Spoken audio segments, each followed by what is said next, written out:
Good afternoon. It's nice to see our South Smithfield Elementary staff here, proud and strong here today. I appreciate you coming to your board meeting today. This is a special session for school improvement plan presentations. We do have a quorum. Mr. Johnston and Dr. Smith had job conflicts today, but we do have a quorum to hear these presentations and looking forward to it. Let's start it out with an invocation by Ms. Sessoms and pledge of allegiance by Mr. Sutton. May we all stand, please?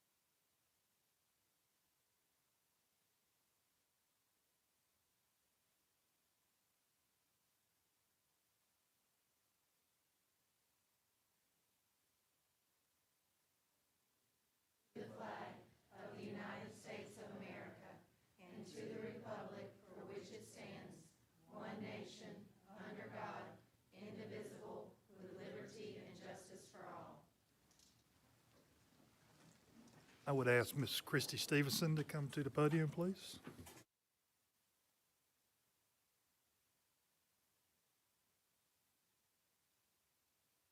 Good to see you again, Ms. Stevenson. Good to see you.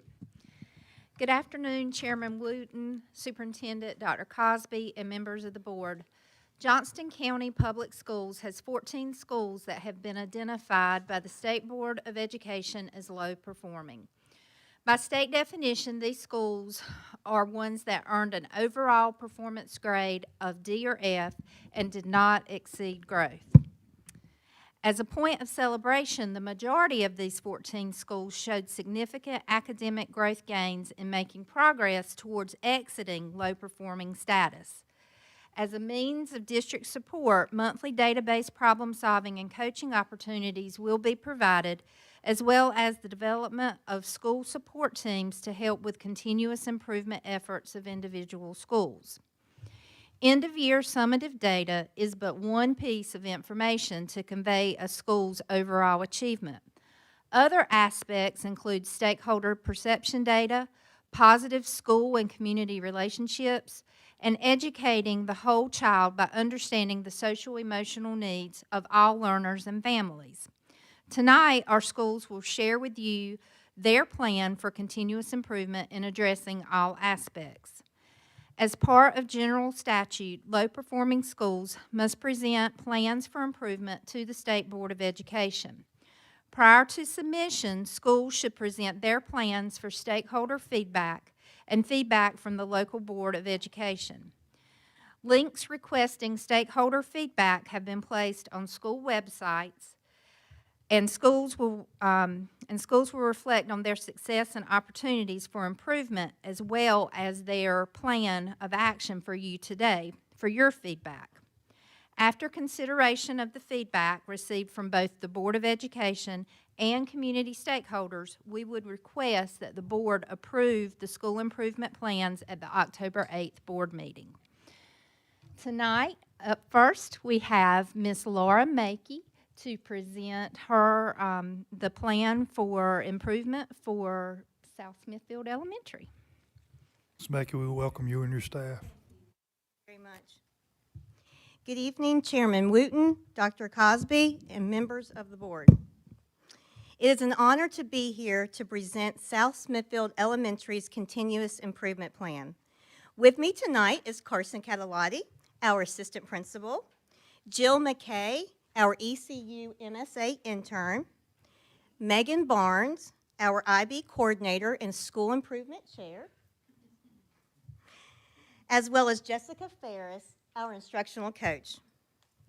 Also supporting us tonight are members of our school improvement team, as well as members of our Parent Advisory Council, including our Parent Advisory Chair, Hadley Lee.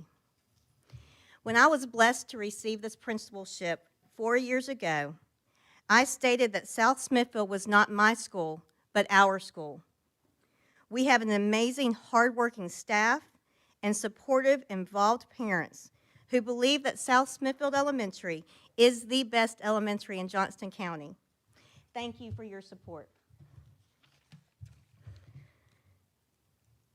South Smithfield Elementary is home of the dynamic Dolphins. We have a diverse enrollment of 521 beautiful students, pre-K through 5, with students of color representing 3/4 of our population. I have also included in this presentation our staff demographics, which is indicative of diversity. However, it is noted that the majority of our staff are white females. We have several glows of which to share we are very, very proud of. 4th grade reading proficiency increased from 26.7% to 41.9%, and 4th grade math proficiency increased from 32.9% to 42.1%. 4th grade met the 3-year average growth measure in math according to EVOS indicators, and 3rd and 5th grade met their 3-year average growth in reading as well. We qualify for the Community Eligibility Provisional National Lunch Program, and we are able to offer free lunch and breakfast for all of our students. We are a true one-to-one school, as every K through 5 student has daily access to their own Chromebook or iPad. 50% of our 2nd grade students met their total reading comprehension benchmark, which is up from 36%. Kindergarten increased in their reading foundational skills from 47% to 59%.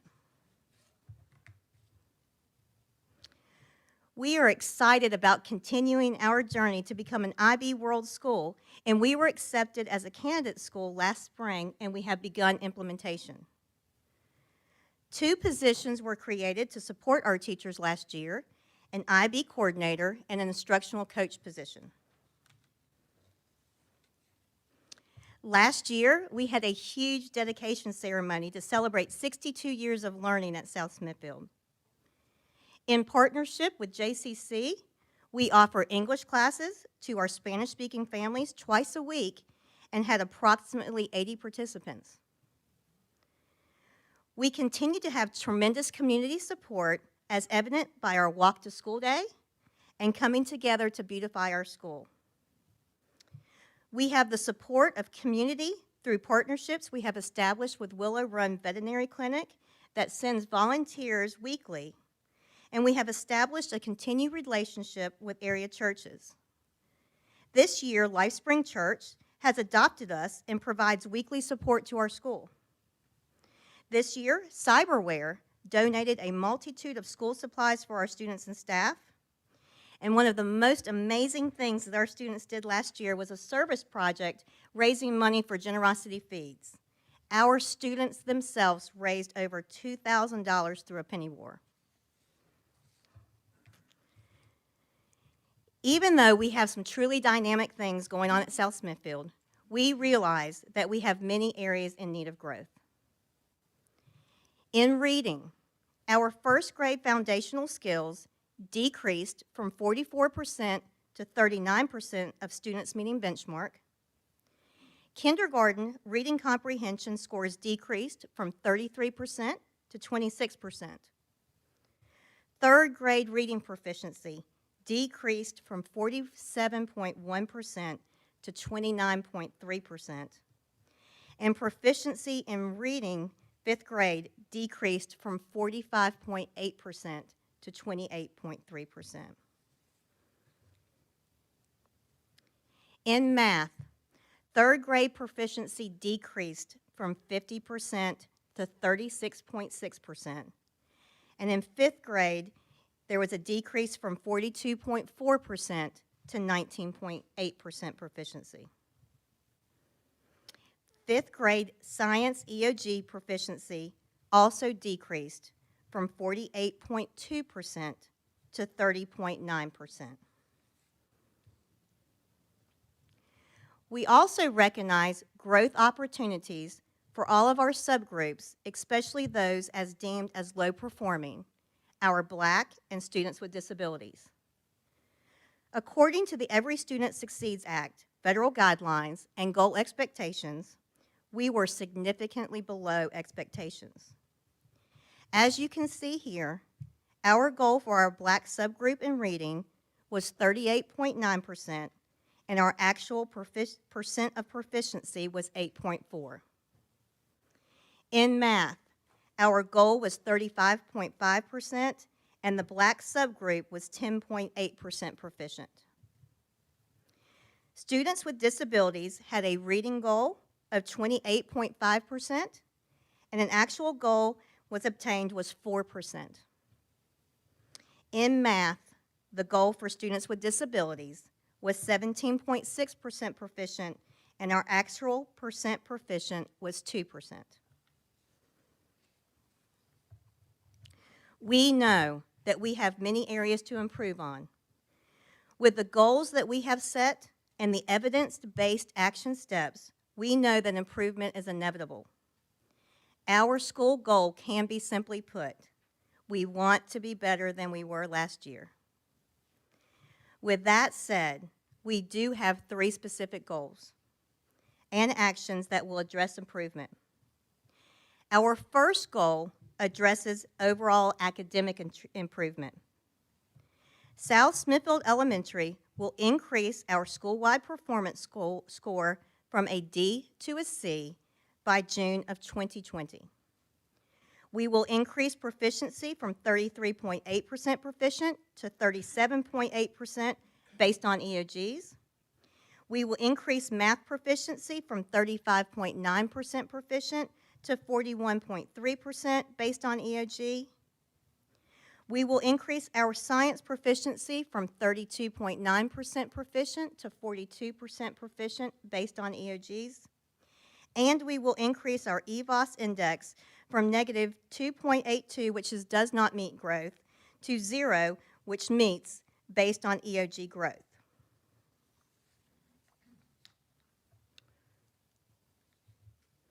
We have several action steps to help us achieve this goal. We have a select group of teachers, kindergarten through 5th, that are attending the ASCD professional development and are sharing best practices with staff.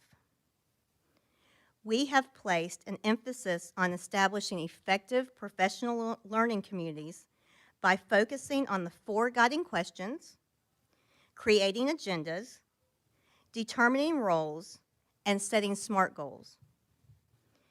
We are utilizing the Johnston County Public Schools instructional model of planning, implementing, and reflecting within our PLCs. We are disaggregating data from common assessments and benchmarks, as well as informal assessments to monitor students' achievement and to drive remediation and acceleration. Administrators participate in weekly PLCs as well as weekly planning days.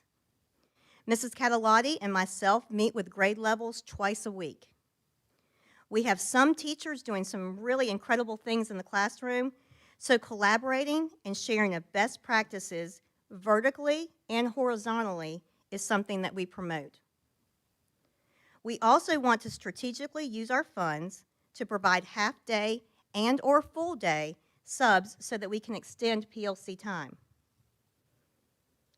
We are also ensuring that teachers plan quality lessons with increased rigor and incorporate strategies based off of Marzano's research. We have set clear expectations for planning, and grade levels use a team planning guide to ensure that everyone is on the same page. Teachers receive 55 minutes of protected planning time, and as mentioned before, Mrs. Catalotti and myself participate in those planning days weekly. Administrators and coaches are conducting weekly walkthroughs and are providing clear, timely, honest feedback to teachers about their teaching practices. It is one thing to plan lessons, and it is our job to make sure that they are being executed as planned. We have established a literacy team to focus efforts on increasing our reading proficiency, and we have required that all teachers include a literacy goal on their professional development plans. We are utilizing core curriculum with fidelity. Our new Into Reading program is wonderful.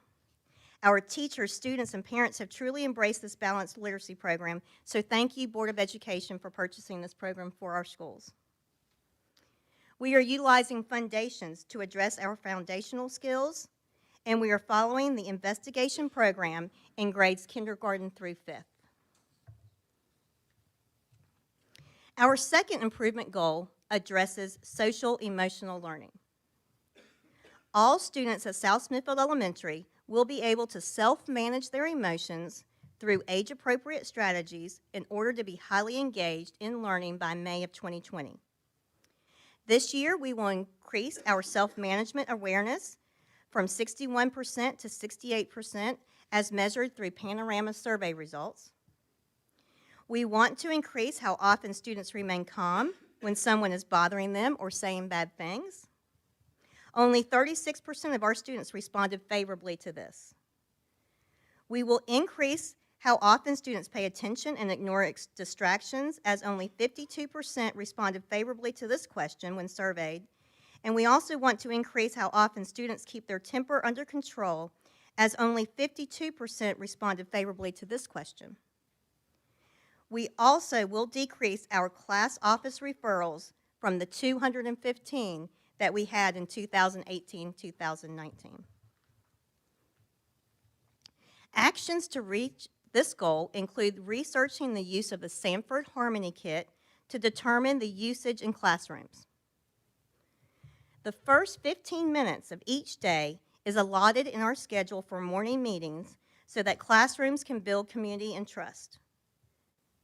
Teachers collaborate about best practices that address social-emotional learning among all grade levels, and we are fortunate this year to have 2 school counselors that will implement monthly guidance lessons based on a needs assessment. We are also documenting negative behaviors following the ABC structure so that we can truly address behaviors. Our staff, both certified and classified, will receive professional development from Alliance Healthcare on trauma-informed practices, as well as working with an at-risk population and resilience. Our counselors will be providing targeted professional development to our staff. It is important for our staff to be self-aware, self-managed, and socially aware themselves so that they can teach these skills to students.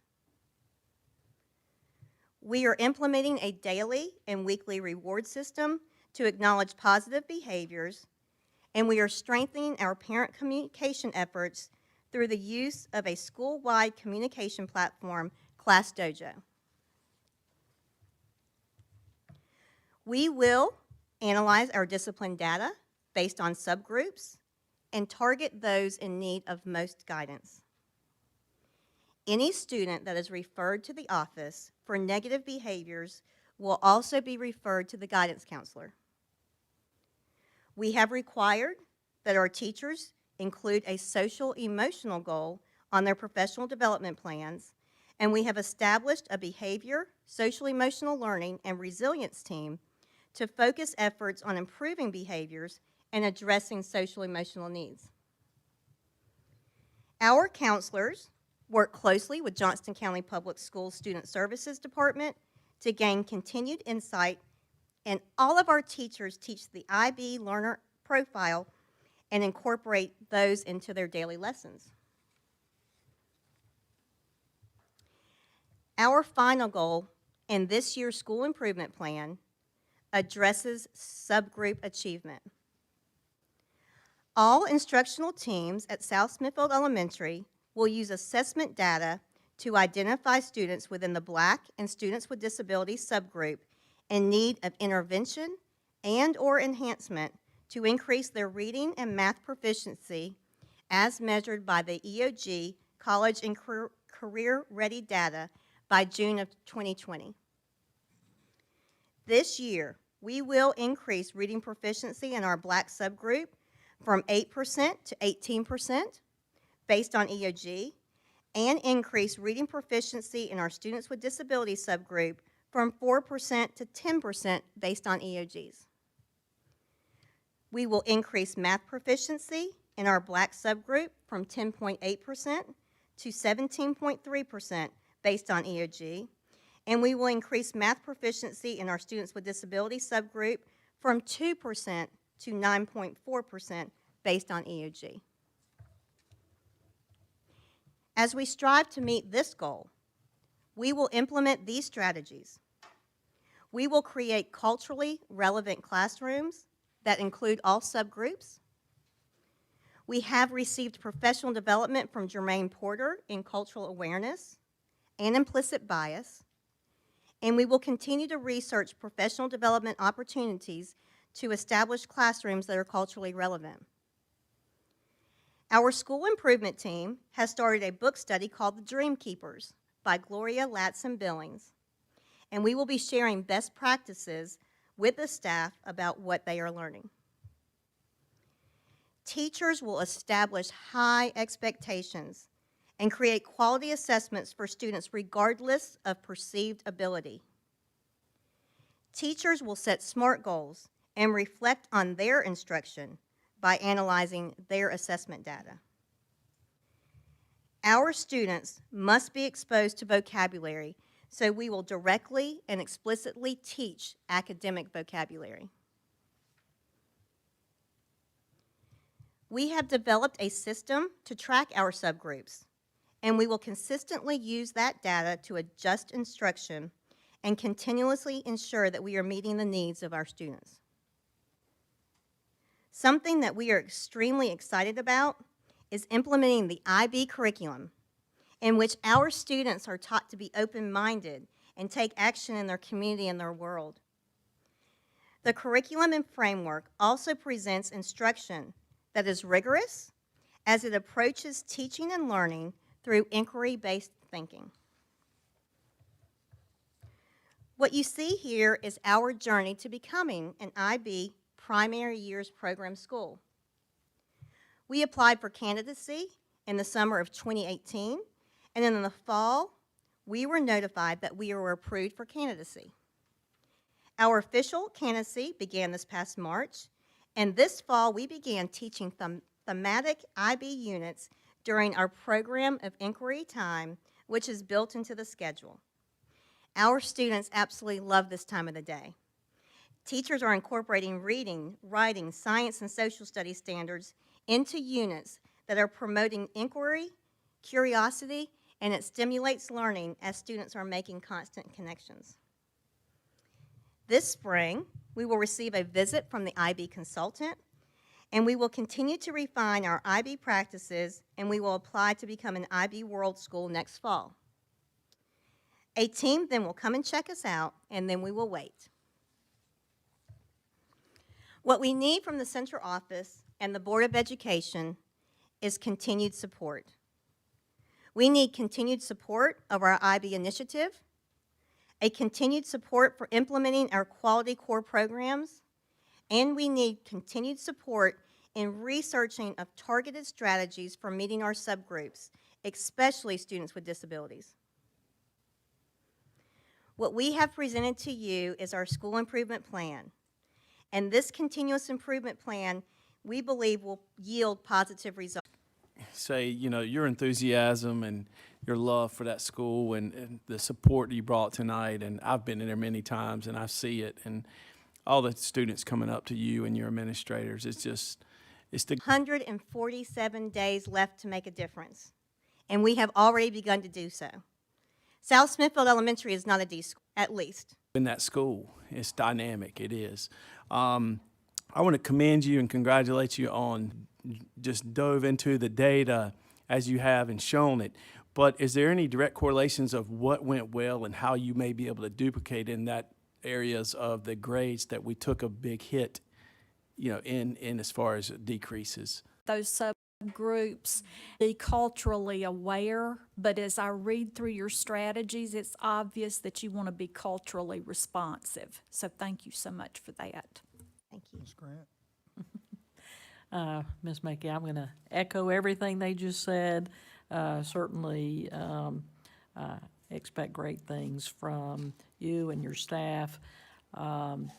Always a sense of community when I come out there, just like there is in this room right here with you right now. I mean, that speaks volumes to have this many people want to come with you tonight. Maybe they were mandated, I don't know, but Or they surprised me when I walked in and I saw them. I came to tears, and of course they know that I cry all the time.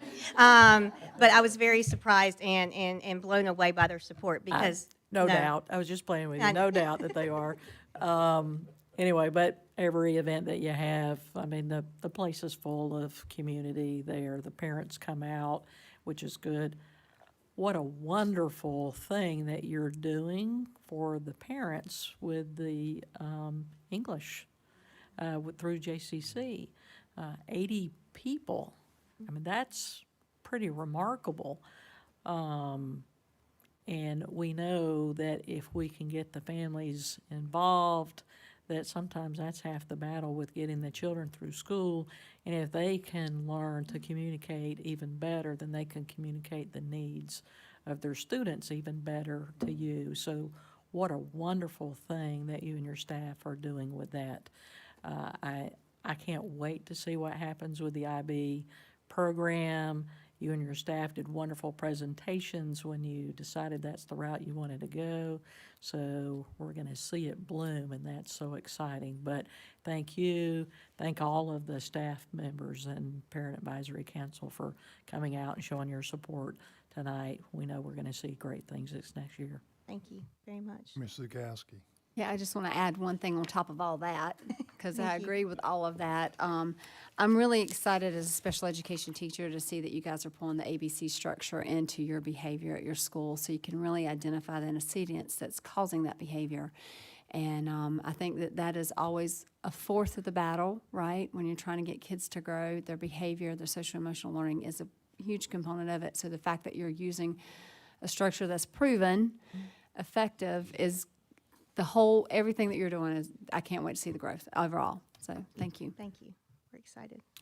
I don't think I have anything left to say, but I would like to extend my gratitude to the Parent Advisory and the importance and the role that you play in all our schools, and especially here. You always have a great turnout, Ms. Mackey, but Parent Advisory, you're a key spoke in the wheel for our schools to be successful, and we appreciate what y'all do each and every day. So thank all the staff for coming today.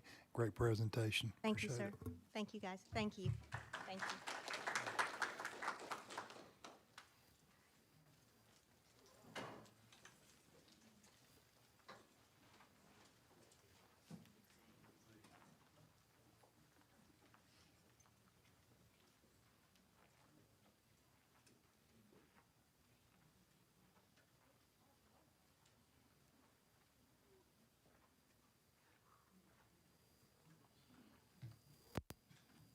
Ms. Stevenson? Our second presentation of the evening is Polenta Elementary and Miss Christina Benson. Welcome. Thank you. Good evening. So who I have here with me today, I have my two awesome assistant principals, Miss Jennifer McClure and Miss Patsy Elrod. We could not make Polenta run every day without them. Also, I have my school improvement chair and fifth grade teacher, Sarah Capusta, is joining us tonight as well. We're going to get started and talk about our school improvement plan for the 2019-2020 school year. Just first, we'll start off with a couple of facts. We are currently 82 students up from where we were at last year, with a total of 1,171 children at Polenta Elementary School. We are a very busy place, to say the least. One thing that we have seen a positive difference in, and I'll talk a little bit more about it in a few minutes, is the cultural transformation that has taken place at Polenta. We have worked really hard in 2 years to truly build trust and respect among the teaching staff, among the parents, and among the children. And I think that we have been very successful at making that happen. Another fact is the dual language. We are currently full dual language, K-5. Our original class is now in 5th grade. So we have a dual language class or a dual language duo in each grade level. And we are also PBIS, and we have worked very hard and are continuing to work hard at building that and building our school culture and our sense of belonging for children. So in reflection, we'll look at the glows and grows of the past school year. Our 3rd grade math proficiency increased from 63% to 71%. We're very proud of our 3rd grade team. We have a very strong 3rd grade team that has worked very hard, and they have made some huge gains in math. Our EL goal progress was met, is now at 57.1%. Our multiracial subgroup school performance grade increased from a 50 to a 56. So it went up a letter grade. Growth composite increased from 56 to 57%, and 63% of our staff reported a positive school climate. And that's where I was referring to our cultural transformation that has truly taken place. And we can see it up and down the halls every day. Our reading, we did meet our expected growth. Our grows, overall reading proficiency was down 4.3%, along with math for 4 points as well. There is a need for intentional coaching and feedback, which is something that we're working on this year, and our students with disabilities are historically low-performing subgroup. That's dating back to 2013, which is what we have track of right now.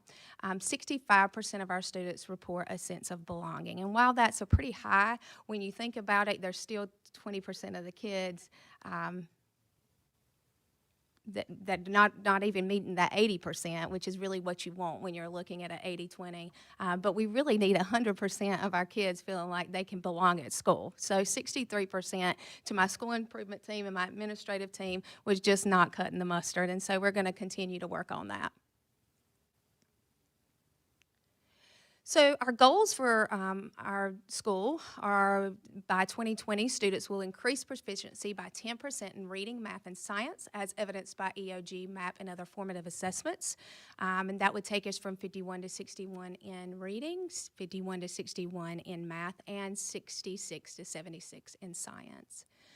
Goal 2, by June 2020, reading proficiency will increase from 29% proficient to 40% proficient for our students with disabilities, as set by EVAS, MAP, and other formative assessments, as well as our 3rd goal for by June 2020, students' sense of belonging in the school environment will increase from 65 to 75, as reported by Panorama data.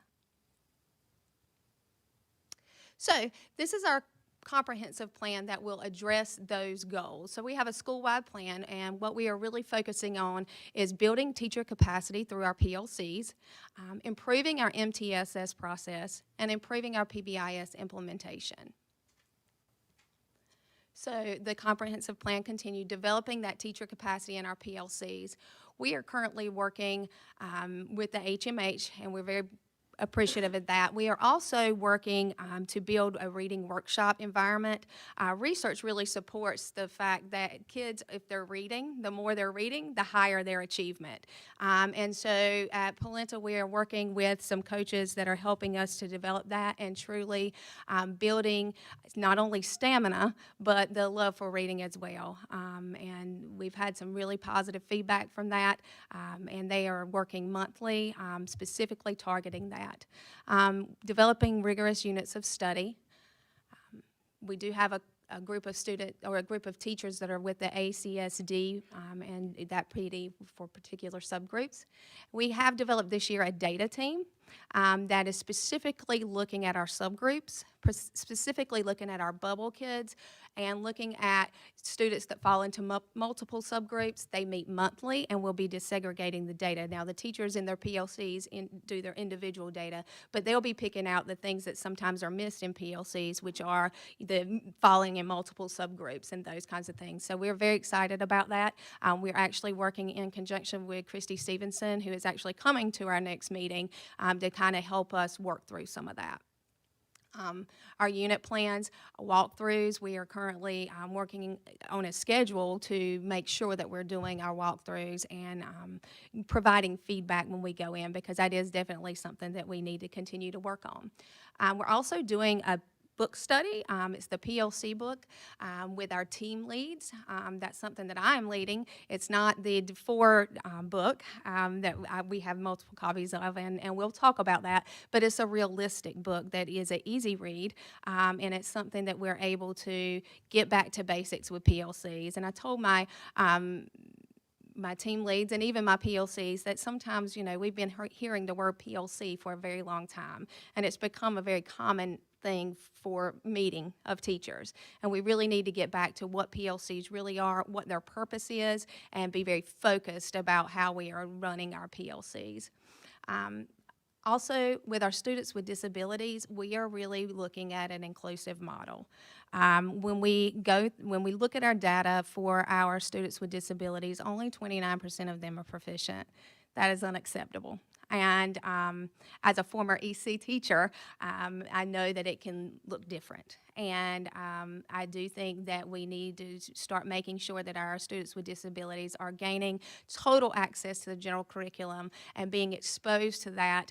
While there may need to be some resource pull-out and things that support, we definitely need to make sure that they're in those classrooms if we're going to put an end-of-grade test in front of them at the end of the year and expect them to do well. And they can. And what we will find, I think, is that we will be very surprised at our results with that. To improve the MTSS process, again, our data team comes into play. They're really going to help with multiple things this year. I think they're going to be such a vital part of our monitoring process. The MTSS problem-solving team, we have that. And research-based interventions, we're really looking at that and making sure that we are providing a warehouse of research-based interventions and tracking that data. The data team will also be tracking our MTSS students and making sure that they're making gains along the way, in addition to the MTSS team looking at that. Continuous progress monitoring, making sure that we're continuously progress monitoring our students through formative assessments and making sure that they are getting the material and making note of that.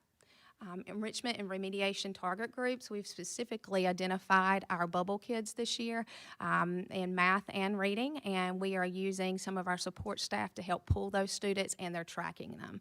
We do have virtual data walls where we are watching them, but we're doing them in different groups. See, we do have grade level virtual data walls, but we also have our EC population, they have their data walls, and we are also doing additional data walls for the students that we're pulling in our bubble kids to ensure that they are making progress throughout the year. Improving our PBIS implementation.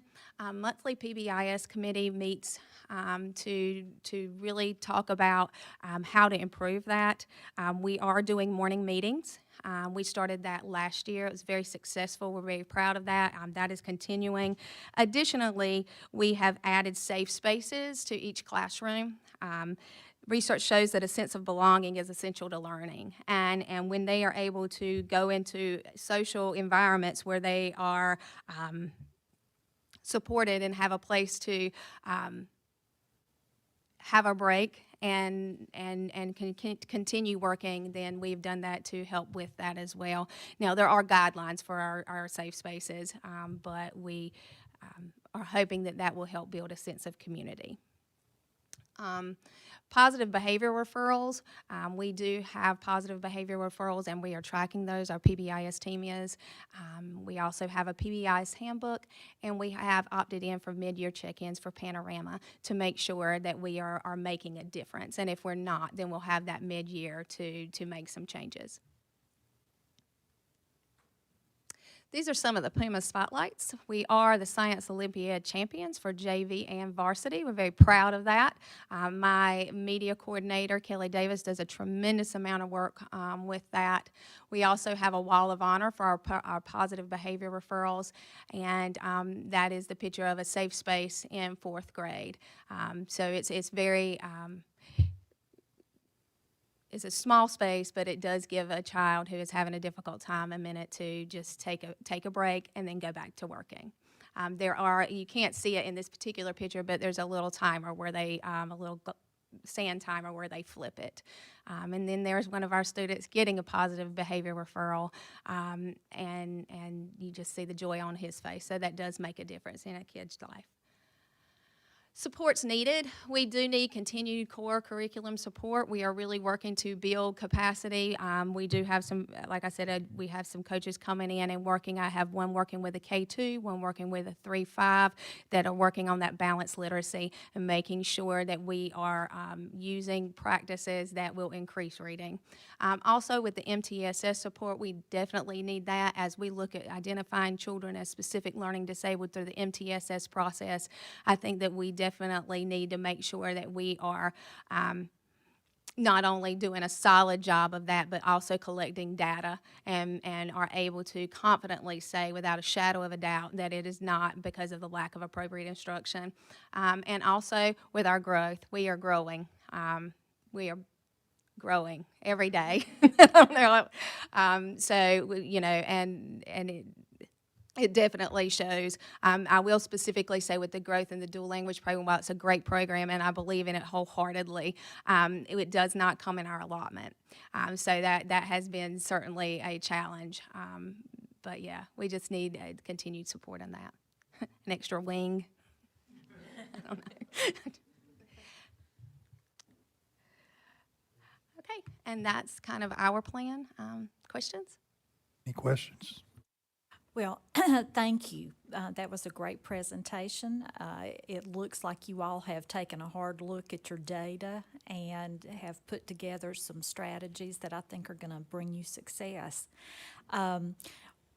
While the students with disabilities, that's the area, one of your subgroups that you're going to focus on, I wanted to ask, through the MTSS process, how are we meeting the needs of our academically and intellectually gifted population?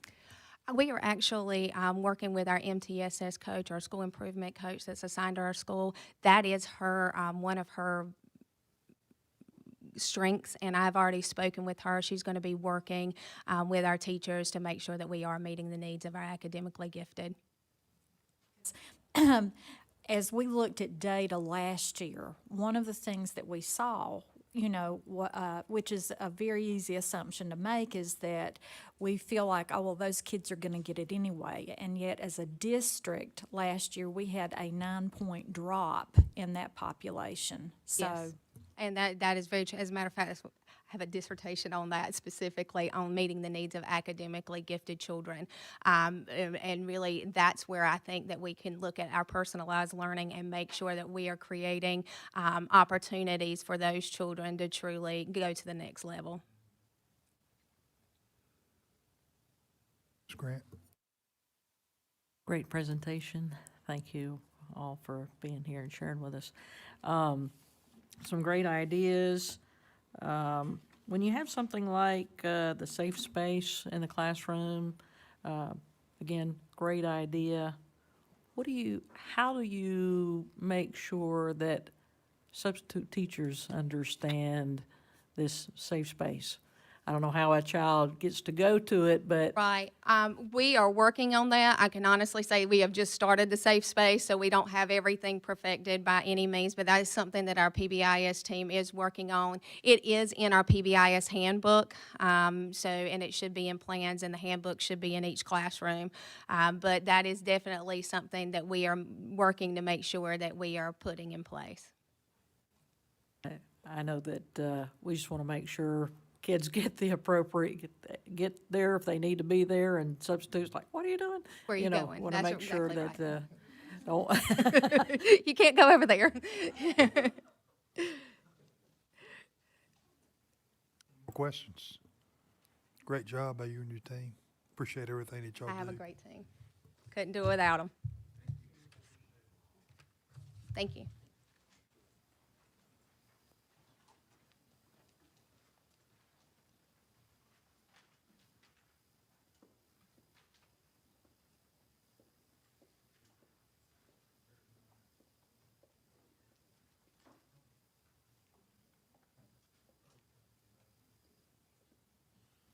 Ms. Stevenson, All right. Our Welcome third back. school of the evening is Benson Middle School, and Miss Dana Jernigan is here to present their school improvement plan. Ms. Jernigan, the program is all yours. Welcome.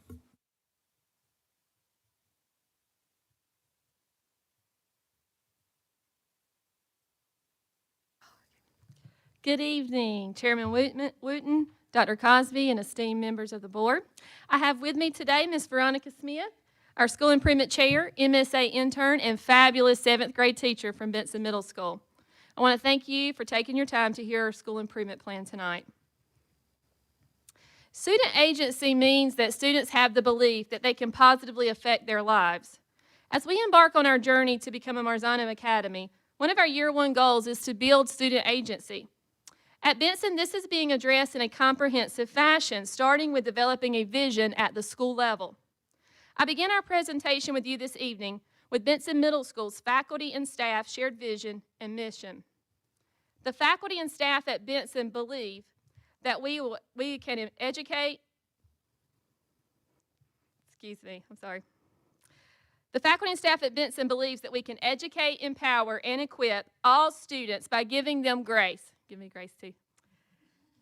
Grace meaning grit, the importance of positive relationships, rigorous academic opportunities, character, and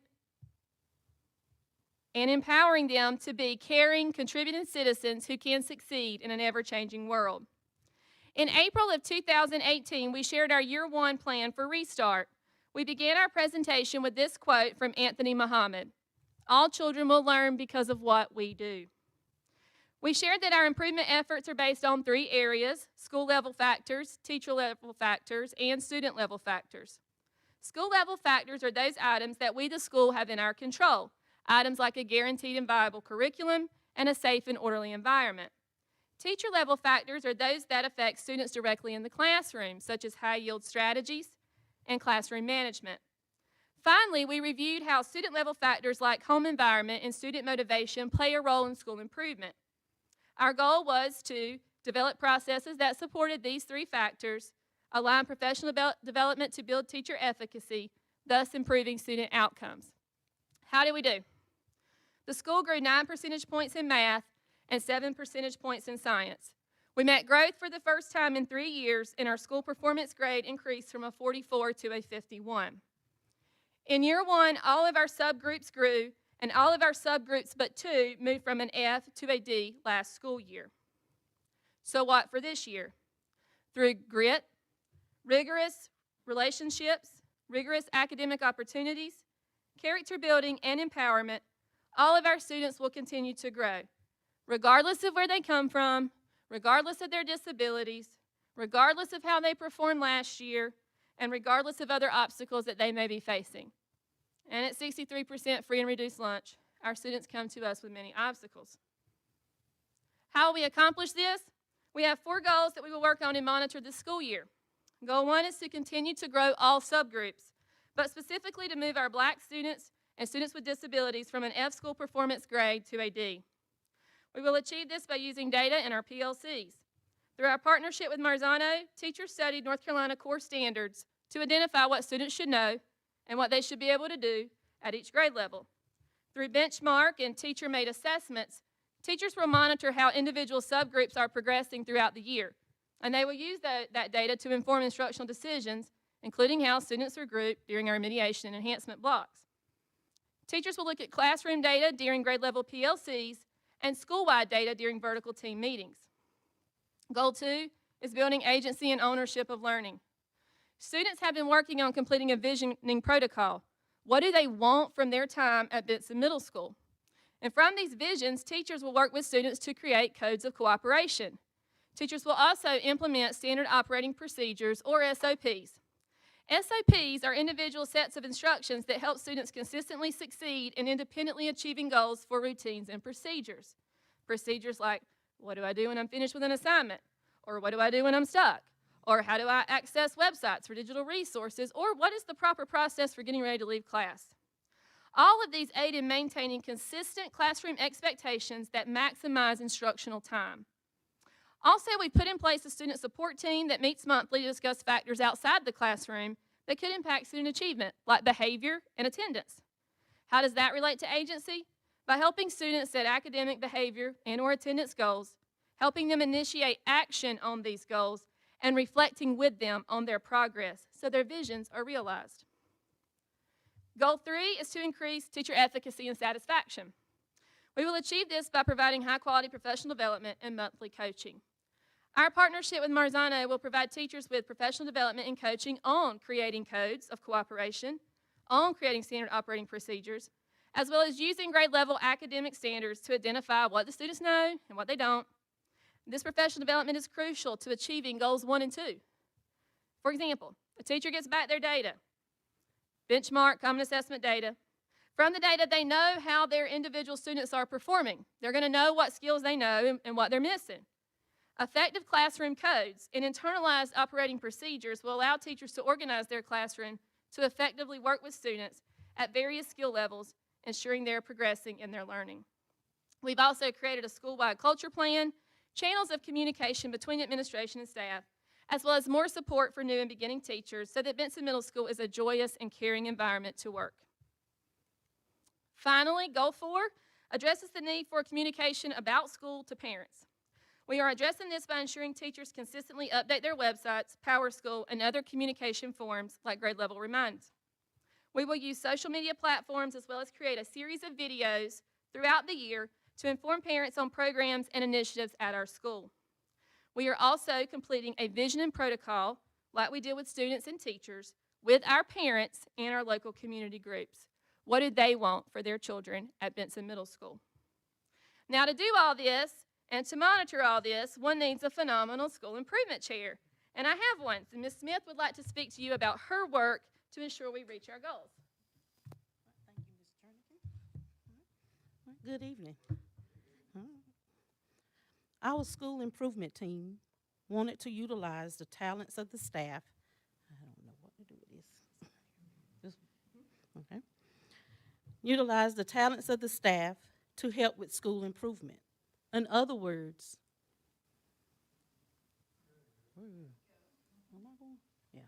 all hands on deck. We decided to implement committees on which the staff members could choose to serve based on their strengths. Professional Development and Data Committee, Student Support Committee, a Public Relations Committee, as well as a Cultural and Climate Committee. Each committee is aligned to one of our 4 school improvement plan goals, and each staff member chose goals for their professional development plan to align with the goals of the committee on which they serve. We have also scheduled our weekly staff meetings as a catalyst to drive improvement, starting with our school improvement team meeting, then our committee meeting, and lastly, vertical team meetings. Each meeting will be centered around assessing data and moving towards completion of the action steps in our school improvement plan.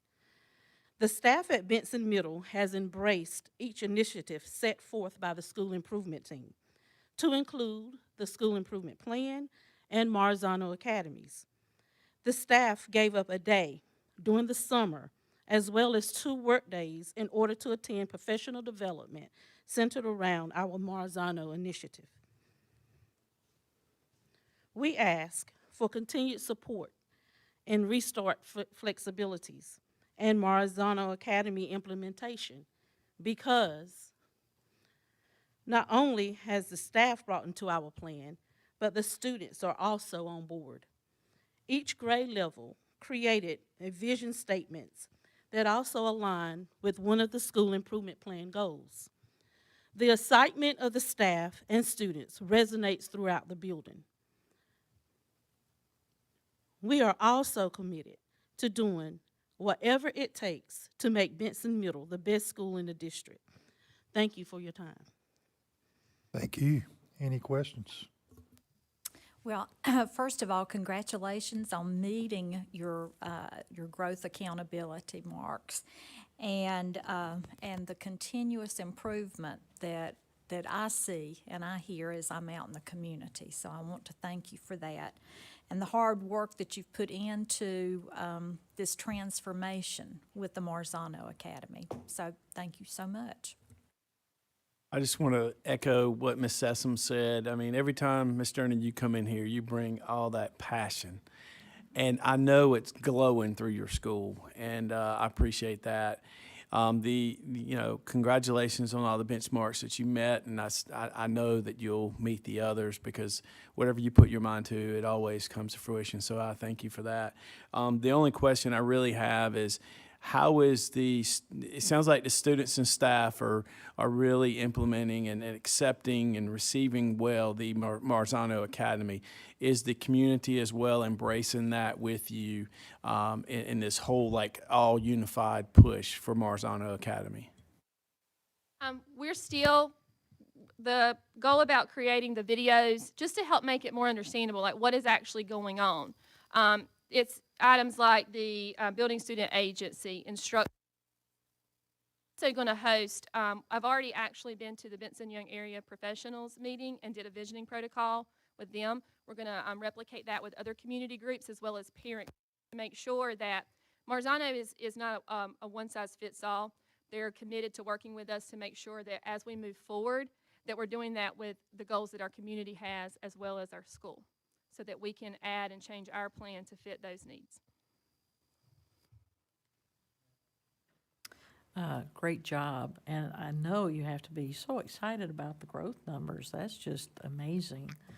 When we met with the community a couple months back, it was evident then that your staff really embraced the Marzano Academy. I mean, everybody that spoke that was from the school had nothing but great things to say about that. So we can't wait to see how that all works out. Your committees, the professional development, PR, culture, climate, student support, are all teachers on a committee? Everyone is committed to one? It's tied to their professional development plan. Very good. That's exciting. I mean, and you get to pick the one that suits suits you. So that's a great thing that gets that extra buy-in there. Thank you for bringing up the Update Teacher website. Nobody else has said that, but I get on those websites a pretty good bit and look around. It is amazing. Not your school. I haven't looked at your school. I'll go look. No, but it's amazing how many say, have a great summer. And I'm thinking, really? I mean, we're October. Tomorrow we're October, and we're still saying have a great summer. So thank you for making that a priority with your staff. It's a great thing. You mentioned revamping mentoring program. What does that look like? Miss, our assistant principal over beginning teachers this year wants mentoring to be more than just you have a mentor. So really challenging the staff that we all can support one another in some way. All new teachers need that gracious space and that support. So you don't have to be a mentor to be working with new teachers. And so we've really challenged our staff to whether it's in our committee meetings or whether it's in our PLCs, that even if you're not officially their mentor, find out each other's goals, find out what we're each working on, and using that so that it's not we're all one voice, one unison, not I have to go, you still have to meet with your mentor and do your BT logs and those kinds of things, but just being more strategic about helping each other, pulling each other up. Great. I expect great things will come from that. Thank you so much. And I love the grace. So anyway, that's awesome too. Great job. Thank y'all. Z. You know, we talk a lot about leadership, and anytime you have ever come into a room to present, to a boardroom to present to us, or anytime I've seen you out in the community, your passion is contagious. And so I can only imagine what it would be like to be a teacher in your school. It's got to be incredible because you not only are encouraging your students to grow, but you're challenging your teachers to step up to the plate and grow too. And that's really what happens when teachers become teachers. They are lifelong learners, and it's very evident that that is what you are. And just talking about your first start or restart last year, you had that growth. I can't even imagine what the growth is going to take place when you get everything from Marzano in place. You make me want to go back and be a teacher. So thank you.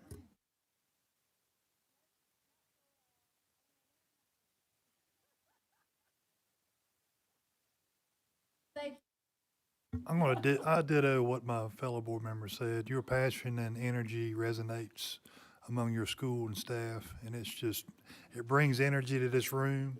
You're excited for students, and most of all, I appreciate your continued engagement with the Benson community. And we love what's going on at Benson Middle, so keep doing that great job. You got 100% support from this board. Thank you, Ms. Journey. Thank you very much. Thank you.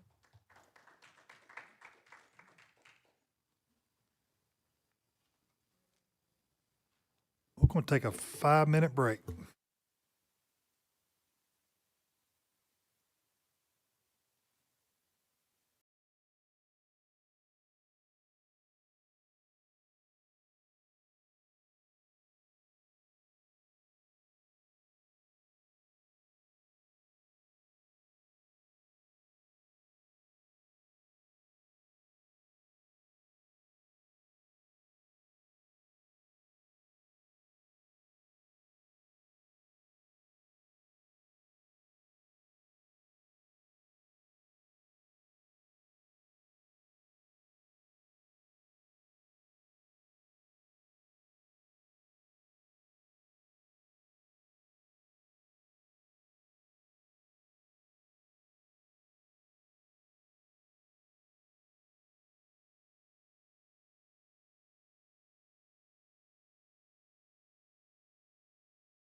Ready?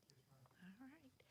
Our fourth school of the evening is North Johnston Middle School under the leadership of Miss Heather Anders, and she will present her plan.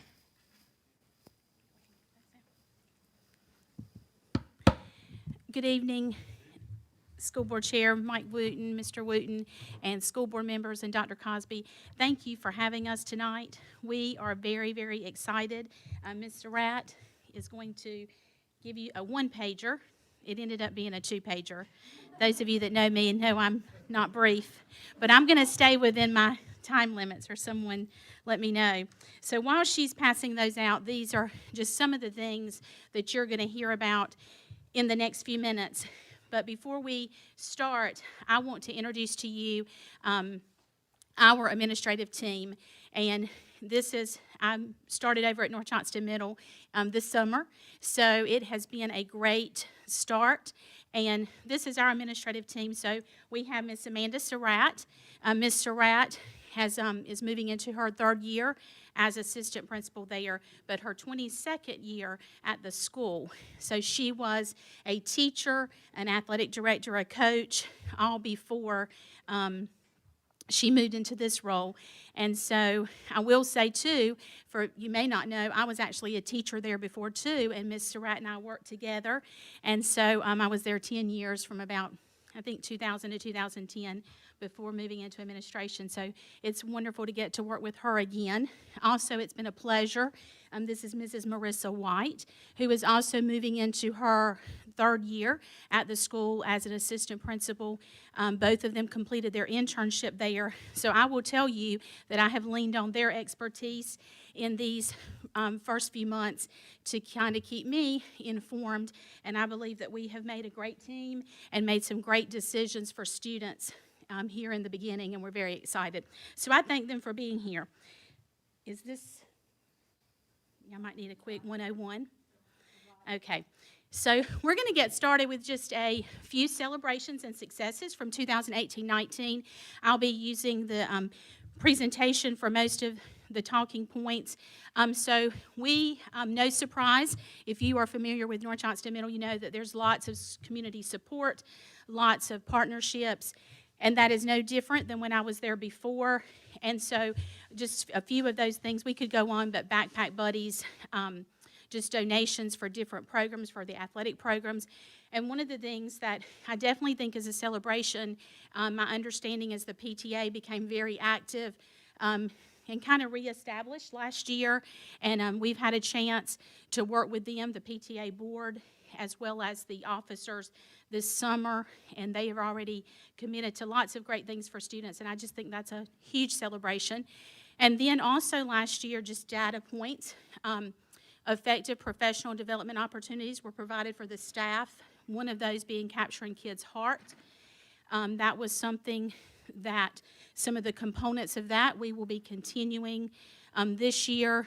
I don't think some of the funding is there to continue it in entirety, but that is something I think the components there and just doing what's right for kids, you know, is able to continue. And then also the use of learner profiles for students to make good decisions for students. Some of the EOG data celebrations that I'll point out are, although we did not meet growth as a school, there were some celebrations. The 8th grade reading met growth for last year. And then they also met their 3-year average growth measure, and both of those were as measured by EVOS. The 7th grade reading did not meet growth, but we did see evidence of closing that achievement gap. The growth index is more improved than it was, so we're going to continue and hope that that's a start and moving in the right direction. The next slide you're going to see is a quote from Jim Collins' Good to Great, and it is a book that I'm familiar with. And you see a flashlight in the corner, and I'm putting this here before we start talking about some of our opportunities for growth. I will say that we do have some opportunities for growth. And Jim Collins said, you absolutely cannot make a series of good decisions without first confronting the brutal facts. And so that is so true because as I explained to the staff, This data that you're going to see is not a hammer. We're not using it as a hammer. It's just as a flashlight to say, here's where we are. And we are having data conversations. And sometimes those conversations are hard. But I believe that we've had some positive ones, and some it has, I guess, made folks aware of the data. Some of the stakeholders have indicated, I've shared this data with Advisory Council, PTA, stakeholders. So here you see some school performance grade data. I know that it's a lot. You may wonder why going back 6 years. I felt that it was appropriate because in 2013-14, if I'm not mistaken, Ms. Stevenson, is when data began to be reported using the 80-20 model. Am I correct? But, so you see, and as I know, North Johnston Middle School is capable, and we are not going to stay at our current school performance grade of an F. And I will say that that's what we currently have. So you can see there the growth index. So last year, we do have a school performance grade of an F. We did not meet growth, and so that data is there for you. This one, I think it's important to look at where we do have, where the percentages do fall. This breaks it down into reading and math. Please know that that reading and math is 6 through 8. So, that's a total composite of all grades. And then, of course, the science and math 1 are 8th grade because, of course, that's who takes those tests. So that is just by subject. This, as a teacher for 19 years, always like to look at things cohort and, students and comparing apples to apples. And so, some celebrations, if you look at the 6th grade reading, for instance, from 17-18 to 18-19, there is an increase in percentage. However, if you look at the gray and compare students from 6th to 7th grade, there was a slight decrease. So, this is one of those things that we've had the tough conversation. If you compare, for instance, a cohort of students coming from 6th grade to 8th grade reading, we don't want our students to lose ground, and so identifying what is the root cause of that, and those are the conversations that we are having and will continue to have. For the sake of time, if you have this link, if you click on the subgroup data, and I don't mind doing that, I'm not sure how from here, but I would give it a try. Ms. Weckester might could do that. If you click on that, we did not meet growth in any subgroup, and all of the subgroups are an F, with the exception of our white subgroup, which is a D at this time. So moving to the next slide. So as I said, it's a flashlight. So these are just some of the data points that we use to make informed decisions of what these goals you're fixing to, or about to see, that wasn't, you're fixing to see. So anyway, we use those data points to make informed decisions. And, as I said, transitioning this summer, holding individual meetings with staff, we focused on 3 questions: what's going well, what can we improve upon, how can I support you? We've met with officers, both Advisory Council, PTA, parents, students. And I say students because I've had students that have said things to me that are powerful statements. Some of them are, concerned about changes in policy, but some of them are making celebrations about, some of the management in their classes and things like that. And I think we have to listen to a 7th grader that's willing to say, I can really pay attention. And but then we also reviewed previous plans. So this is just a list of what we used to make these decisions that you are going to see. So starting with our first goal, you see some very specific percentages, and I will just say we just want to improve. So we want to make progress, and that is our overarching goals, but really drilling down and setting some SMART goals. So you see the 6th through 8th grade reading students, 37.8 to 42.8. Sixth through eighth grade math, currently school-wide at 25% to 30%. Eighth grade math 1, currently 61.4 to at least 80%. Eighth grade science, currently 66.1 to at least 71%. And the school performance grade will increase from an F to a D at least. Obviously, we want to be better than that, but a SMART goal, we have to take baby steps and attainable. And of course, meeting or at least meeting or exceeding growth as measured by EVOS. Some of the action steps to get there, one of the most important things we can do is focus on professional learning communities. And what I mean by that is having some very intentional and strategic conversations among our colleagues of how to move students. And I say with this data, just really focusing on core instruction, what is going on in the classroom every day, and using data to drive decisions, using common assessments. And you see, I say focus on learning and not teaching. And I use the example as a teacher. There were days that I remember saying to my colleagues, I had a great lesson today. And I'm not sure if I always reflected. I just thought I did a good job, but, did they learn anything? So really focusing on some type of simple, quick assessment. It might be a ticket out the door, an exit ticket, a thumbs up, but how do we know every day before it gets to the end that they really didn't learn what I did today? NC check-in assessments will be administered. They have not been administered before at North Johnston Middle, so we will be using those. And then just sharing best practices and following a very weekly and monthly PLC meeting schedule, and the staff knowing that PLC meetings trump.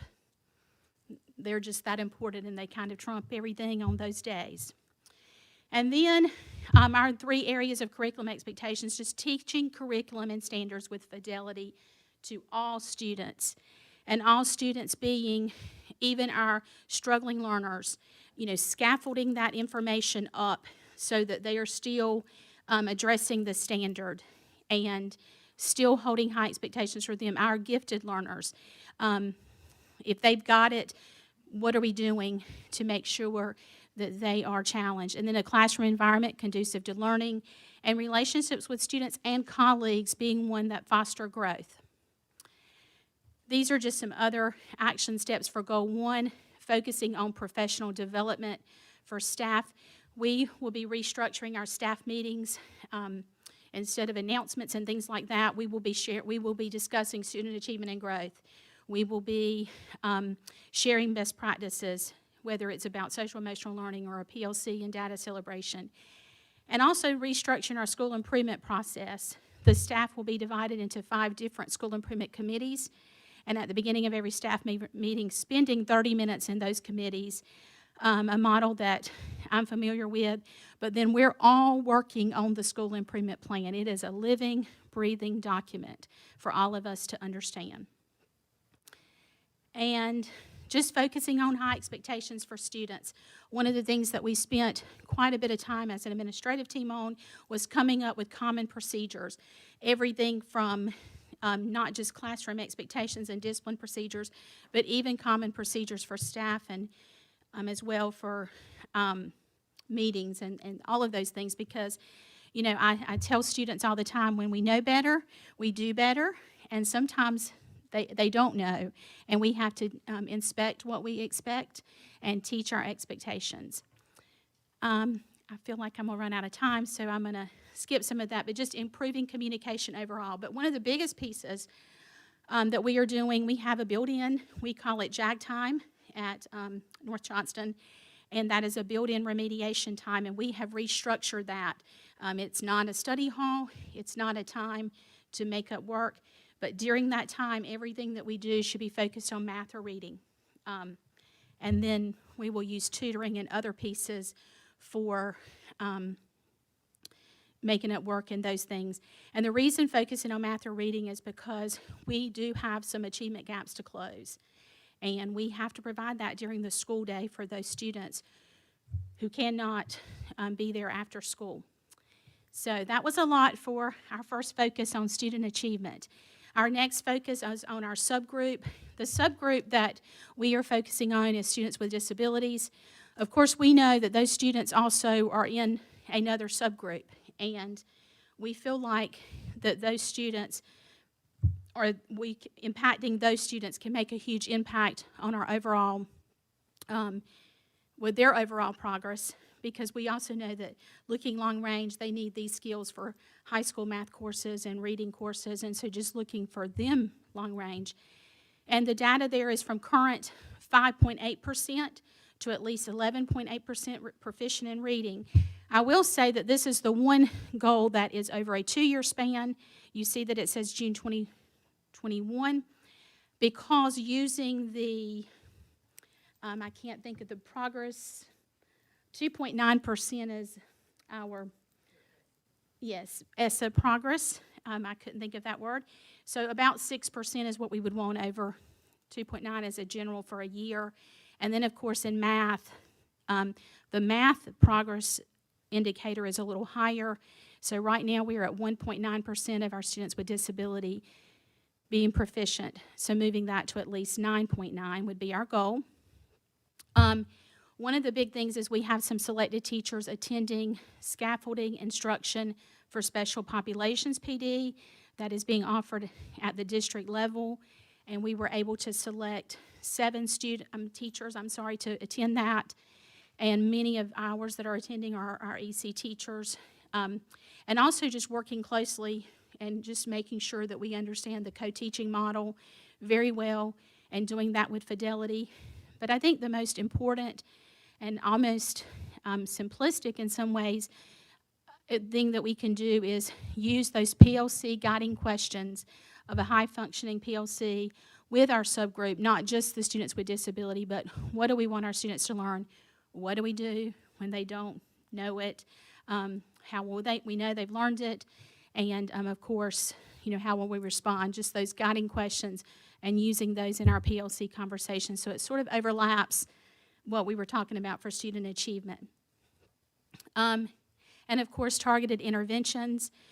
Our MTSS coach and curriculum coach and I have already talked about providing some Fontes and Pinnell professional development to really target some of our struggling readers.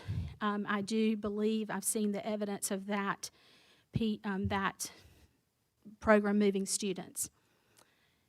So our last goal is focus on social-emotional learning. Students will report an increase from 36% to at least 46% as measured by the Panorama Student Perception Survey data in students reporting how connected they feel to the adults at the school. And then also, the other piece of data that we used, students will report an increase from 51% to 61% of a favorable value of the school as it relates to students feeling that school is interesting and important and useful. So, when we talked, we can put all of these things in place, but if our students do not feel that school is interesting, important, and useful, we have to change that mindset, to really accomplish great things. And then again, so I'll talk about that one at first, that we have to change the mindset. The other one, the fact that we want our students to know or feel they're connected to an adult at school. And what we know is that no significant learning is going to take place without a relationship. And so if they do not feel connected to an adult at school, we've got to address that social and emotional learning piece. We are going to be administering the social-emotional learning screener 3 times this year. What we will do with that data, and this is a lot of work, but we will be using our social-emotional learning committee, school improvement committee, to help the counselors disaggregate that data and, what are the astounding pieces of that go, wow, And then again, what we have decided as a school improvement team, we have JAG time, of course, Monday through Friday. Can you click on that link for JAG time schedule? We have it Monday through Friday for about 45 minutes.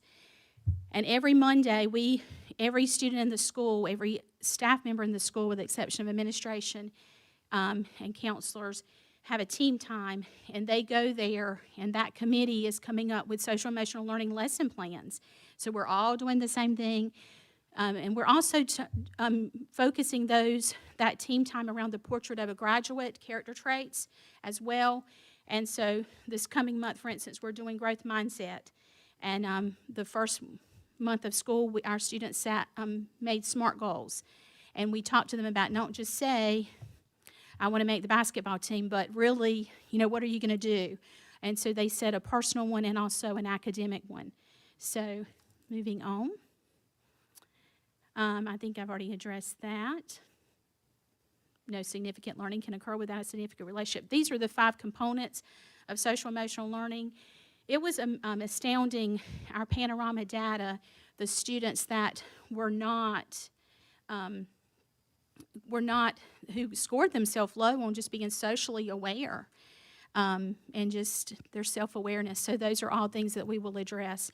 And another thing we want to do is work with Alliance Healthcare with some PD for our staff and resources for families. They do have programs that I'm familiar with that we will be using and tapping into that resource to kind of provide some on a parent night. Even if it's just a table and parents can get information, sometimes that's very effective. And so then also just collaborating with student community agencies. So how are we going to reach our goal? Maintain a strong school improvement team, hold team members and staff accountable. We are going to all contribute to collaborative efforts. We are going to encourage successes and celebrate accomplishments. And we are going to create and maintain a united team who would rather work together than in isolation. We know that the achievements of an organization are the results of all of us working together. And that is all I have. I'm sorry Any I talk questions? fast. Ms. Sessoms? Oh, Ms. Anders, this is a phenomenal plan. Thank you for all of the time and attention that you and your staff have put into this. I appreciate the fact that you were willing to look at the brutal facts. That's not always easy, but it's necessary for growth, so thank you for doing that. We don't know how to get from where we are to where we want to go until we know where we are. So that's a powerful thing that you and your staff have done. The strategies that you've outlined, I think, are a good detailed set of plans for success, a good roadmap. And I applaud you for involving Alliance. Data came out last week that in North Carolina, the suicide rate for teens has almost doubled since 2010. And that social emotional learning piece is critical, and Alliance, being the mental health care organization for this area, can provide you with a lot of good resources. One thing that I would challenge is, or put out there just as a reminder, for those academically, intellectually gifted kids, it's not enough just to do curricular compacting, but really getting down into that rigor, that depth of knowledge. That's where you'll see the benefits, and many times it's not the kids that we think are pulling our test scores down. It's those kids who are at the other end of the spectrum. Ma'am. So there was a couple of things that you hit on that just absolutely gave me chills because, I'm a data person too, and I love how you look at your cohorts, because I think that even though we look year to year to show growth, to me, it's more important to look at cohorts because you can really see that growth from one grade level to the other. So thank you for including that in your presentation today, and thank you for talking about it in your school because it's incredibly important. And then the fact that your SIT plan is a living document, and that you've got those subcommittees working. I know that when we were at Smithville Middle School together, that really helped our school grow tremendously. So I thank you for bringing that. Grant? Ms. Anders, I want to thank you not just accepting the opportunity to go to North Johnston Middle, but embracing the opportunity to be there. It shows that you and your staff appreciate that so much. 2013-14 data exceeds.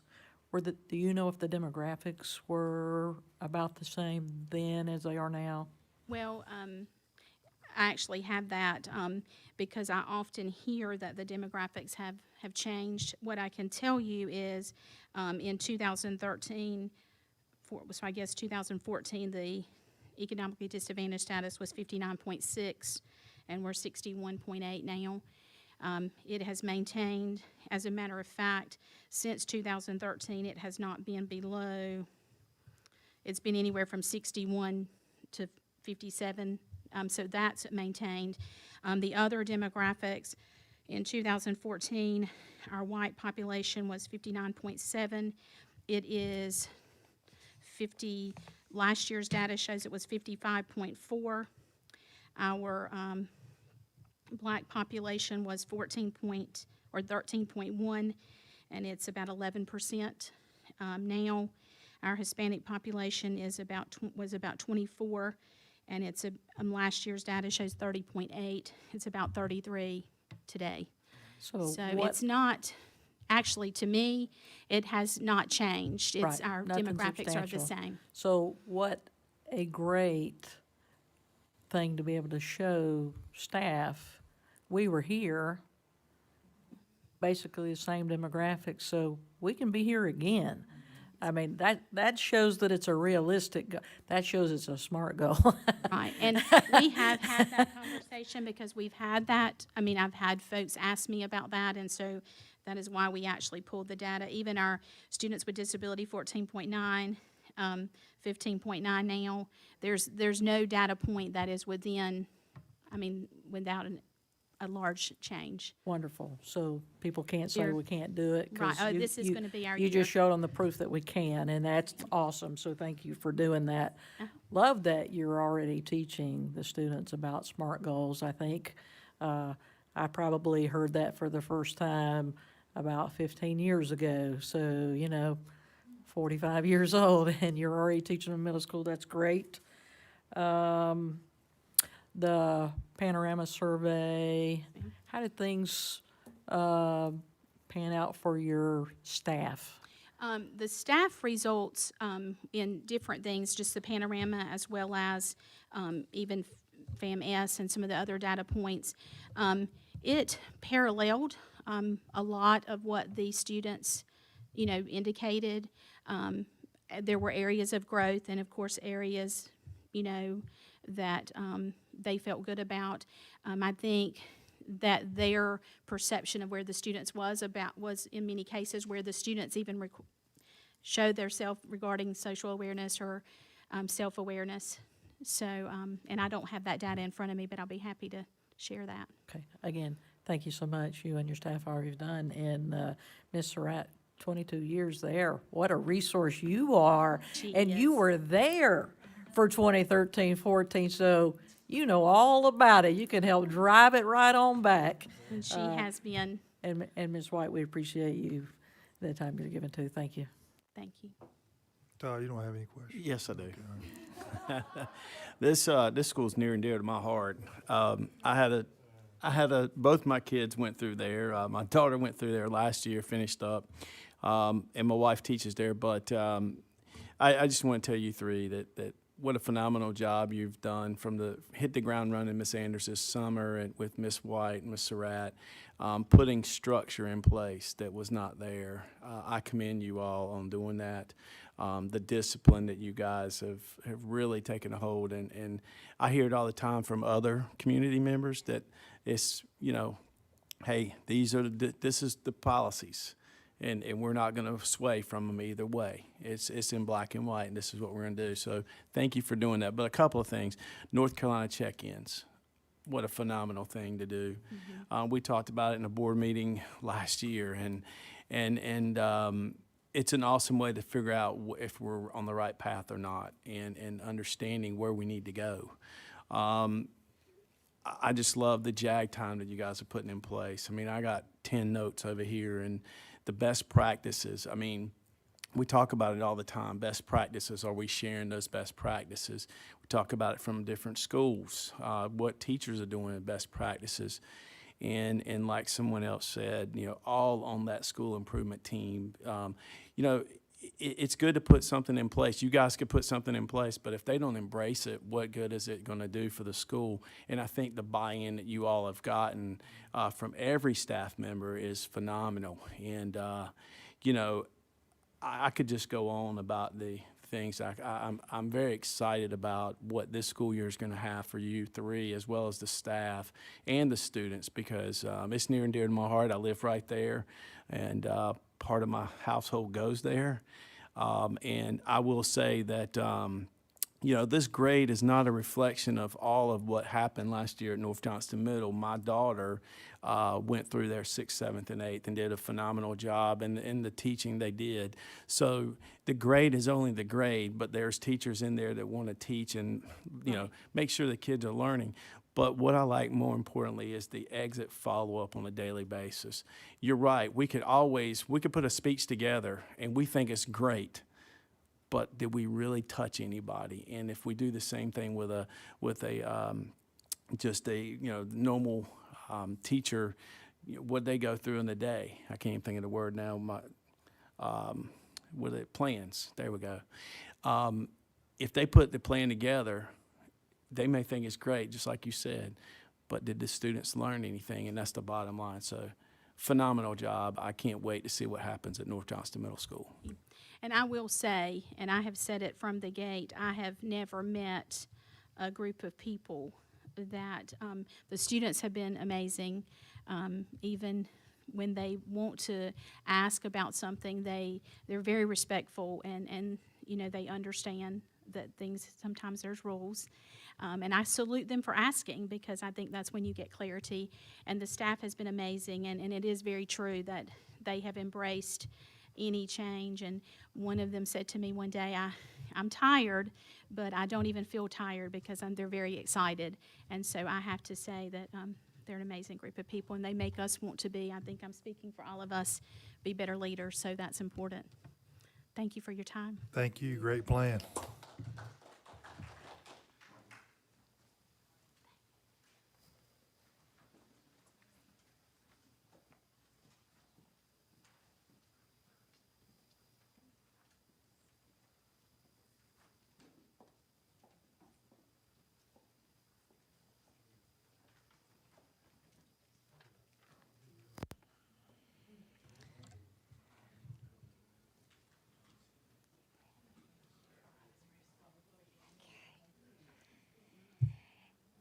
And our final presentation of the evening is Benson Elementary School under the leadership of Ms. Takisi Johnston.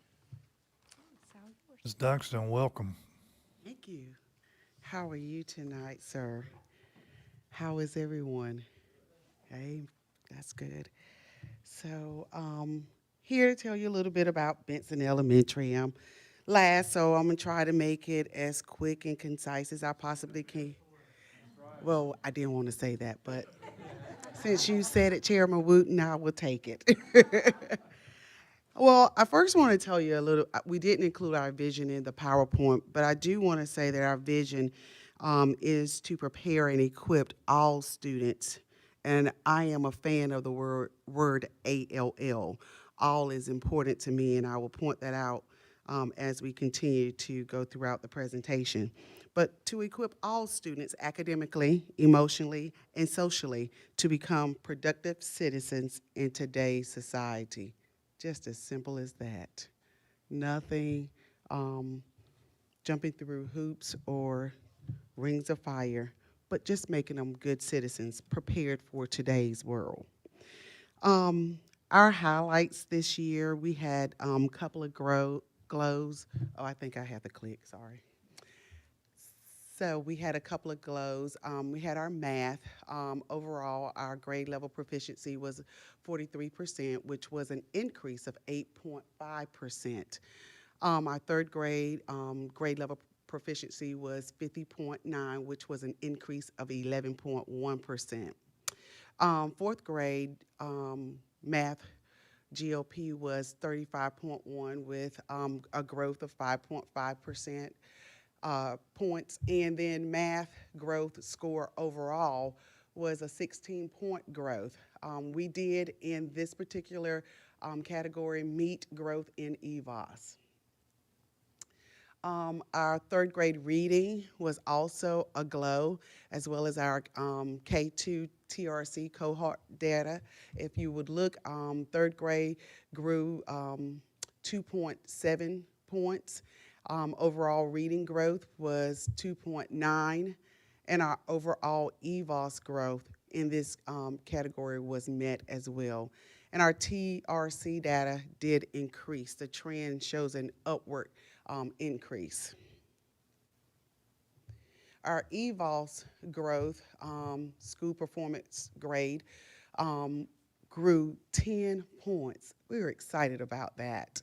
That's great. And when I look at this next thing, this negative 2.02, we missed growth by 0.02 of a point. Oh my goodness, that just hurt us. But we'll do it this year. So our grade proficiency, school proficiency growth was 3%. We grew 3%. Our subgroups growth status, we met with our Black students, our EDS, our economically disadvantaged students, our English language learners, our Hispanics, and our students with disabilities. Overall areas of growth, we still have some improvement to do in the area of reading. I always believe that the biggest room in the house is room for improvement. And so we do have some areas to grow in. Our reading, our GOP was 31.2, and that was down negative 2.8.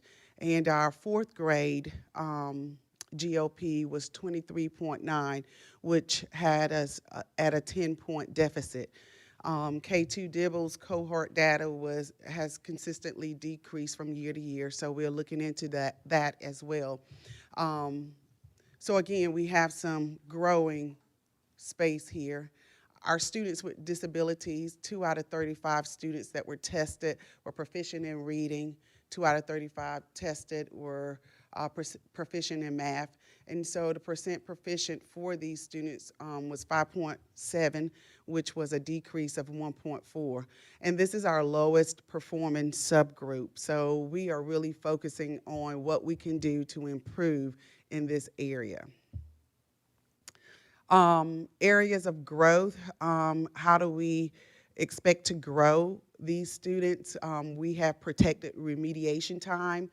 We are implementing the reading curriculum to build that core instruction, looking at our core instructional models, providing professional development on reading curriculum for all of our teachers, utilizing Afonso and Pinnell as a supplement for our low-performing students and our students with disabilities, and implementing foundations with Fidelity. And we're also using the inclusion model more, trying to make sure that we provide our students with disability the opportunity to be mainstream back into the general ed classroom and have that support given to them in the classroom, opposed to pulling them out and providing services in a different location. Our overview for 2019-2020.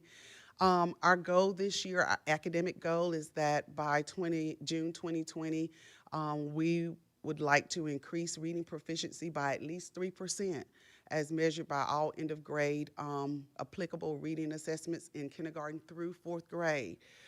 We are, of course, implementing the Into Reading. Our teachers love it. So we've gotten some really good reviews, and we're still trying to learn that curriculum and learn how we can implement it and help students the most. So we're still working with Into Reading, as the district is. Our school improvement team and admin, we created a walkthrough tool, and we will begin using it in November. As of right now, we're just using last year's, which is still a good walkthrough too, but we want to revise it to reflect the new into reading. But we didn't want to delay getting into the classroom, so we are walking through, but we have to revise the two. Protected time for remediation and acceleration weekly, focusing on targeting those subgroups that are concerns, our Black students, students with disabilities, and our economically disadvantaged students. Also, part of our standards-based, project-based teaching and learning, we are going to be more focused on learner profile this school year, looking at different ways students learn and how we can best meet their needs in the classrooms that they're served in. Our instructional goal for this year is for grade level PLCs to implement content-specific common assessments and then analyze the data at least twice monthly and provide 1 to 2 action steps based on the data that we have gathered. We want to develop common assessments based on the unpacked and identified standards, analyze our student performance as a PLC. So that's not just one teacher going in a corner and analyzing the data and coming up with his or her own opinion, but all of us putting our heads together to come up with what is going on and how we can be most effective. Developing and implementing 1 to 2 action steps based on the analysis of that data that we have, and then focusing on high leverage instructional strategies. Just making sure our teachers are planning together, providing them feedback, those types of things to provide that support with instructional strategies. And then our SEL goal. Here we would like for all of our students to be able to identify their emotions and identify strategies to all situations. Educators, students, families, and community members will work together to support the healthy development of all students. And I hope by now you understand how much I love the word all. I do believe there's not a subgroup more important than all. So for all of our students, and we started morning meeting 2 years ago, and I was telling them as I was waiting outside, I said, I'm gonna let the board know that every now and then I have to go sit on the buddy bench and let everybody know that I need a buddy. So we do have a buddy bench for students that are struggling on a playground and need a playmate. They can sit on that bench and someone will come over and invite them into their play. We have buddy mentors. We also, again, back to learner profile, and we do surveys. We make it kid-friendly for our K2, so they have, you see the little smiley faces. That's how they rate their survey, because they're not good readers yet, so we have to give them something that they can relate to, so that's how they fill out their surveys. And then we do have a student service PLC bi-weekly, and that's our guidance counselor, our school nurse, our school social worker, and my admin team, who is with me today. Speaking of them, where are you? So I have Miss Sarah Cowell, who is my AP intern from North Carolina State, my assistant principal, Mr. Stephen Barnett, and my curriculum coach and school improvement chair, Ms. Christy Harding. And so all together, we've worked really hard to make sure that we're providing the best that we can for our students. Our students have a mental health check-in daily. So when they go into the classroom, some of them have, before they enter, they get to pick on the poster what they want to do, a handshake, a dance, high five, a hug, or whatever it is. And I had a student in my office today, and I said, well, you know, tell me what I can do to help you in the classroom. I see you're having some difficulty. What is it? Go over here, and I want you to write down in every classroom a way that I can help you be successful and last throughout the day. And it was so funny because he came back and he said, can you do me a favor and make sure you tell Miss Ennis that I don't like a handshake, I don't like dancing, and I don't want a hug. So that is working, but just not for that student. So we're trying to figure out if he wants us to write him a note. What is it that we can do to welcome you in the morning and get a pulse on your mental health check-in? So We're having fun. Our subgroups, all students, including students with disabilities, Black and the EDS students, we're focusing on these students in all three areas, or all three goals, implementing team-initiated problem solving. So we have our TIP team to analyze the student data. We have partnered with a couple of outside agencies, ASCD. We have a group that is working with them, so a selected group of teachers working with them. And then we also partner with the Innovation Project, and along with myself and several other teachers, we have partnered with them, and we are learning a lot about each other and about how effective we can be looking through that innovative lens. And then cultural proficiency training, I think this is something that's going to be valuable for our staff, just so that we can get to know, if nothing else, know ourselves a little bit better than we do. It's not about pinpointing children, but pinpointing what's going on with us. So we hope to bring that to the table this year as well. Support. Central office, continuous support with PD, into reading, identify those priority standards and help us to be effective in our implementation of those standards. And then we would love some type of supplemental math resource for remediation and acceleration. Acceleration is another area that I'm passionate about, because so often we look at how to remediate, but we forget to look at how to accelerate. So I'm focusing on that area as well. The Board of Education. You can be my friend when I'm sitting on a buddy bench, first of all. But help with increasing student attendance. I think the last time I came and stood before the board and did a presentation, that was one of my concerns, is that I have students that are not coming to school, and we're elementary, we're not middle school or high. So why at such an early age? So we're trying to break those cycles and trends, but checking out early, checking in late, those types of things. We're trying to see what we can do to encourage students to stay in school all day long, from beginning until end. Help with increasing kindergarten readiness. It was baffling to me as I was researching one Saturday the scores throughout the state of North Carolina, and I was searching not to, look down on anyone, but to look up to someone. What are they doing in their school to earn a grade of A? I want to be doing it in my school. And as I was searching, I realized that our kindergarten, we have right now 140 plus kindergarten students.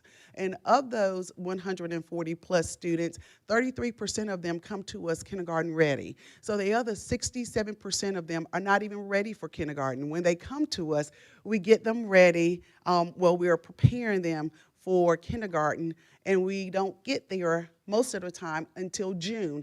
And at that point in June, it's time for them not to go to kindergarten, but to go to first grade. So we are looking for a way to support our students that are coming to us behind. I always tell the teachers that they're behind the 8 ball, and we got to get them in front of the cue ball. So we've got to catch our students up, because they are lacking certain skills. And so hopefully we can do that this year. Look at what we are implementing to be a trend that will start that change and that positive growth. Also, greater promotion of pre-K programs and funding. If we can get them in at 3 and 4, I think we can get them ready for kindergarten by kindergarten entry, opposed to kindergarten exit. I think that's it. I can't go any further. Any questions for Ms. Johnston?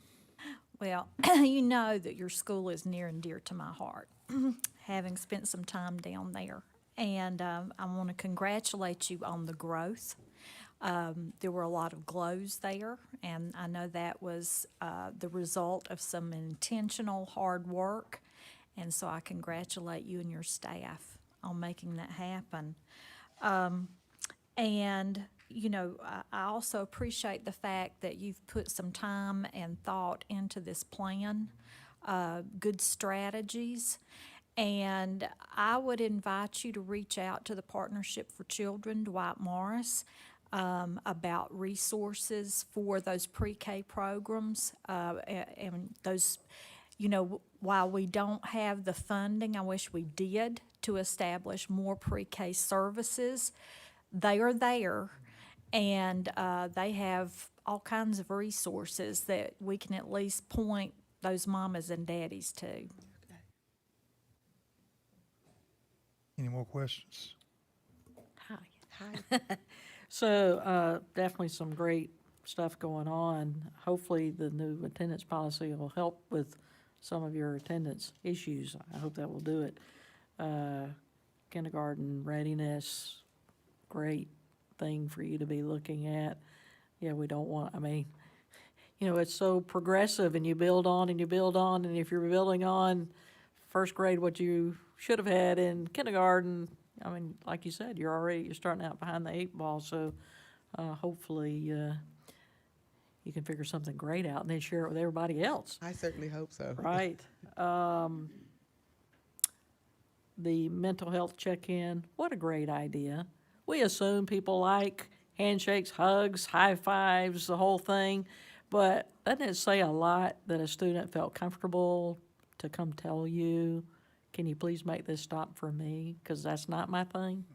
That says a lot, that there was the comfort level there to do that, so kudos. I think what might help the student is if you kiss the pig again. That might actually be a good mental health check-in for him. I don't know about that. For all those you missed it, that was a sight to see. Love the buddy bench. There's times that I could come sit on that buddy bench too. We all can use a buddy sometimes. So anyway, you got some great things going on. Any programs for any of the families themselves, the parents? I know sometimes if you can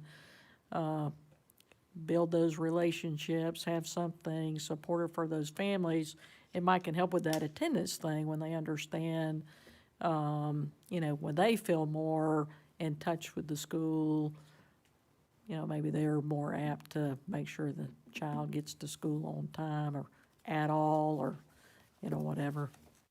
We don't, per se, we've had the volunteer program where the parents can come in and volunteer, but nothing outside of that.